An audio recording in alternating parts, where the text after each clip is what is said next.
During the pandemic, I think we have seen that, generally speaking, we do trust our neighbors to, for example, comply with the requirements that we've been given about wearing masks, staying apart, and so on, even if some citizens question the details or the need in some context.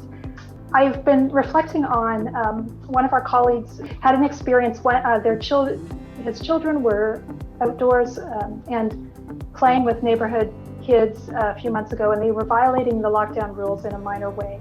And someone on his street who saw the kids called into the police to report them. And so the bylaw officer came to our colleague's door. Now, this neighbor who called in the complaint could have gone to our colleague and talked to him directly. And he could have said, it makes me uncomfortable that your kids aren't following the rules. Could we talk about this? And he didn't opt for that sort of neighbor-to-neighbor approach. And I've been reflecting, okay, so why is that? Perhaps he didn't know our colleague very well, and he couldn't be sure that he could trust him to reciprocate with a neighborly response if he made a neighborly gesture.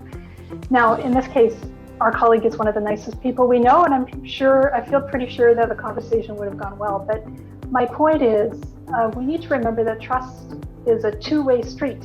And when we think about the level of trust in a society, the question is typically framed in terms of how trusting is the average Canadian, or to what extent do they trust others? And we forget to ask the obverse question, how worthy of trust is the average Canadian? And of course, it's not prudent in important matters to trust someone who's actually not trustworthy.